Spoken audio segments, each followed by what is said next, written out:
ആക്സിലേറ്ററിലേക്ക് കാല് കൂടുതലായിട്ട് അമർന്ന് ഒരു ഹെവി സ്പീഡിൽ ഒരു ട്രമൻഡസ് സ്പീഡിൽ വാഹനം മുന്നോട്ട് കുതിച്ച് ചെന്ന് ഇടിച്ചതാണ്. ബോഡി പരിശോധിച്ച പോലീസുകാർ പറഞ്ഞാൽ ബോഡിയൊക്കെ അമങ്ങിപ്പോകുന്നുണ്ടായിരുന്നുണ്ട്. ആ രീതിയിൽ ഈ വണ്ടിക്കുള്ളിൽ തന്നെ ബോഡി 2-3 പ്രാവശ്യം ഇടിച്ചിട്ടുണ്ടാവണം. അപ്പോൾ പറഞ്ഞത് സാറേ ഞങ്ങളൊരു കല്യാണത്തിന് പോയതാണ്, ഫുഡ് കഴിച്ചു, ഉറക്കം വന്നു, ഞങ്ങൾ മാറ്റിയിട്ട്. ഇതാണ് ഏറ്റവും നല്ല പ്രാക്ടീസ്. ഉച്ച സമയമാണ്. ഒറ്റ കാര്യമുള്ളൂ, നന്നായിട്ട് ഉറങ്ങുക. ഉറങ്ങി തീർത്തതിന് ശേഷം മാത്രം വാഹനം ഓടിക്കുക. സെപ്റ്റംബർ 30-ാം തീയതി കല്യാണം കഴിഞ്ഞ 2 ദമ്പതികളാണ്. അവർ മലേഷ്യയിൽ ഒരു ട്രിപ്പ് കഴിഞ്ഞിട്ട് വരുന്ന വഴിയാണ്. ഈ ആക്സിഡൻറ്റ് നടന്നത് ഏകദേശം ഒരു 3-4 മണി സമയത്തിനോട് അനുബന്ധിച്ചാണ്.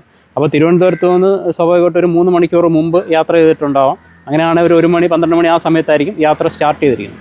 അപ്പോൾ സ്വാഭാവികമായിട്ട് നമ്മൾ ഉറക്കത്തിലേക്ക് പോകുന്ന ഒരു സമയമാണ് രാത്രി 12 മുതൽ 4 മണി 5 മണി. അതിൽ ഈ 3 മണി to 4 മണി എന്ന് പറയുന്ന ഒരു പീക്ക് ടൈം. എത്രയൊക്കെ നമ്മൾ ഉറങ്ങാതിരുന്നാലും ഓട്ടോമാറ്റിക് ഉറക്കത്തിലേക്ക് പോകുന്ന ഒരു സമയമാണ്. അപ്പം നമ്മൾ ഈ സംഭവത്തിനെ പറ്റി വിശകലനം ചെയ്തപ്പോൾ മനസ്സിലാക്കിയത്, ഈ വാഹനം ലെഫ്റ്റ് സൈഡിൽ കൂടി വന്ന വാഹനം വലത് സൈഡിൽ കൂടി വന്ന അയ്യപ്പന്മാരുടെ ആ മിനി ബസ്സിൽ വന്ന് ഇടിക്കുകയാണ്. അതിൽ നിന്ന് തന്നെ നമുക്ക് മനസ്സിലാവുന്നത് ലെഫ്റ്റ് ട്രാക്കിൽ നിന്നും ഈ വാഹനം വലതുവശത്തേക്ക് ഡീവിയേറ്റ് ചെയ്ത് ചെന്നിടിക്കുകയാണ്. അപ്പം ഈ ഡ്രൈവർ ഉറങ്ങിപ്പോയിട്ടുണ്ടാകും. മാത്രമല്ല അവിടെ ഒരു ഇറക്കവും കൂടാണ്. ആ ഇറക്കവും കൂടെ വന്നപ്പോഴത്തേക്ക് ആക്സിലേറ്ററിലേക്ക് കാല് കൂടുതലായിട്ട് അമർന്ന് ഒരു ഹെവി സ്പീഡിൽ ഒരു ട്രമൻഡസ് സ്പീഡിൽ വാഹനം മുന്നോട്ട് കുതിച്ച് ചെന്ന് ഇടിച്ചതാണ്. ആ വാഹനത്തിൻ്റെ ഫ്രണ്ട് വശം നോക്കിയാൽ അറിയാം, ആ ക്രംബ്ലിംഗ് സോണൊക്കെ കംപ്ലീറ്റ് അമർന്നിട്ടുണ്ട്.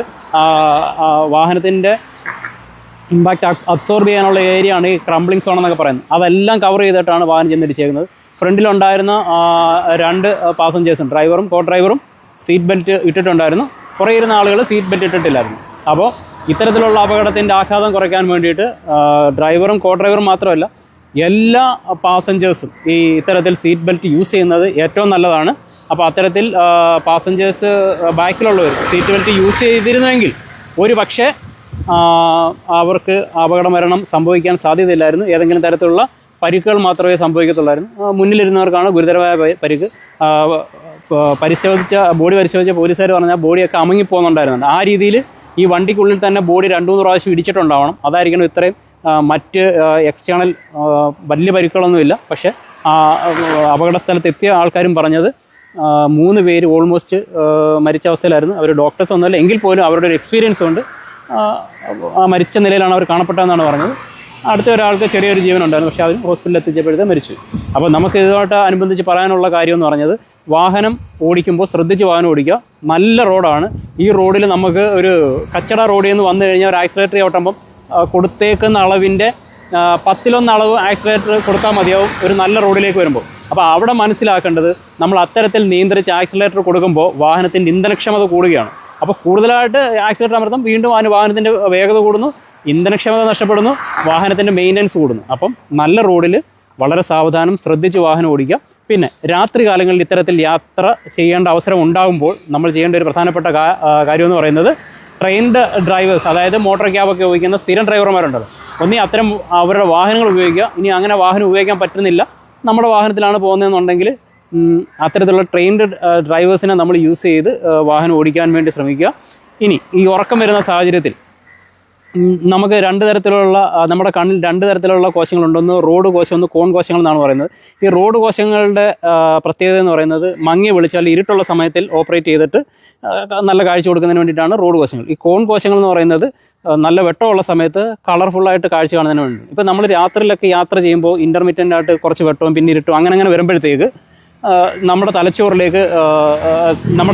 കണ്ണിലേക്ക് ഒരു മെസ്സേജ് കൊടുക്കും, നീ ഇനി അധികം പണി ചെയ്യേണ്ട എന്നുള്ള രീതിയിൽ. അപ്പോൾ അത് എന്താണെന്ന് വെച്ച് കഴിഞ്ഞാൽ ഒരു ഉറങ്ങാനുള്ള സിഗ്നലായിരിക്കും. അങ്ങനെയാണ് നമുക്ക് പലപ്പോഴും ഉറക്കം ഫീൽ ചെയ്യുന്നത് ഡ്രൈവിങ്ങിനിടയിൽ. അല്ലാതെ ഉറക്കം വരാം. അങ്ങനത്തെ സിറ്റുവേഷൻസ് ഒക്കെ ഉണ്ടാകുന്ന അവസരത്തിൽ എന്ത് ചെയ്യുകയെന്ന് വെച്ചാൽ, വാഹനം ഒരു സൈഡിൽ പാർക്ക് ചെയ്യുക. നിങ്ങൾ AC ഇട്ടാണ് വാഹനം പാർക്ക് ചെയ്യുന്നതിൽ അപ്പോഴും ശ്രദ്ധിക്കേണ്ടതുണ്ട്. ഇൻ കേസ് ഇതിൻ്റെ ബാക്കിൽ ഒരു ലൂവേഴ്സ് ഉണ്ട്, ഇതിനെന്തെങ്കിലും ഒരു കംപ്ലയിൻറ്റ് ഉണ്ടായാൽ അതിലേക്ക് കാർബൺ മോണോക്സൈഡ് പ്രവേശിച്ചിട്ട് നമ്മൾ പോലും അറിയാതെ ഡെത്ത് സംഭവിക്കാൻ സാധ്യതയുണ്ട്. അത് ഒഴിവാക്കാൻ വേണ്ടി നമ്മുടെ ഗ്ലാസ് ഒരല്പം ഇന്ധനം നഷ്ടപ്പെട്ടാലും ശരി, നമ്മളുടെ ഗ്ലാസ് ഒരല്പം താഴ്ത്തി ആ വണ്ടിയിൽ കിടന്ന് ഉറങ്ങി ഒരു 15-20 മിനിറ്റെങ്കിലും ഉറങ്ങി നമ്മുടെ ക്ഷീണം മാറിയതിന് ശേഷം. ഇപ്പോൾ ഞങ്ങളിവിടെ ചെക്കിങ്ങിന് വന്നപ്പോൾ ഞങ്ങൾ ഇന്ന് കണ്ട ഒരു കാഴ്ച, കല്യാണത്തിന് പോയിട്ട് വന്ന ഒരു ദമ്പതികൾ ഇവിടെ കിടന്ന് ഉറങ്ങുകയാണ്. അപ്പോൾ ഞാൻ ചോദിച്ചു, എന്താണ് ഇവിടെ കിടന്ന് ഉറങ്ങുന്നതെന്ന് ചോദിച്ചു. അപ്പോൾ പറഞ്ഞത്, സാറേ ഞങ്ങളൊരു കല്യാണത്തിന് പോയതാണ്, ഫുഡ് കഴിച്ചു, ഉറക്കം വന്നു, ഞങ്ങൾ മാറ്റിയിട്ട്. ഇതാണ് ഏറ്റവും നല്ല പ്രാക്ടീസ്. ഉച്ച സമയമാണ് അല്ലേ, വീട്ടിൽ പോകും. പിന്നെ അതുപോലെ തന്നെ ഇത്തരത്തിൽ ഉറക്കം വരുമ്പോൾ ഒരു ആക്സിഡൻറ്റ് സംഭവിക്കുന്നതിന് ഒരു പ്രധാനപ്പെട്ട കാരണം എന്ന് പറയുന്നത്, നമ്മൾ വാഹനം ഓടി വരുമ്പോൾ ഉറക്കം വരുന്നു, അതിനെ അവഗണിക്കുന്നു. നമ്മൾ നോക്കുമ്പോൾ വീടിനടുത്തേക്ക് ഒരു 1.5 കിലോമീറ്റർ. അപ്പം നമ്മൾ പറയും 1.5 കിലോമീറ്റർ അല്ലേ, നമുക്ക് പെട്ടെന്ന് അങ്ങ് ചെല്ലാം. ഇത് ഒരിക്കലും ചെയ്തുകൂടാത്തൊരു കാര്യമാണ്. തീർച്ചയായിട്ടും ആ 1.5 കിലോമീറ്ററുകളിൽ പൂർണ്ണമായിട്ട് ഉറങ്ങിപ്പോകാനും അതുവഴി ആക്സിഡൻറ്റ് സംഭവിക്കാനുള്ളൊരു സാധ്യതയുണ്ട്.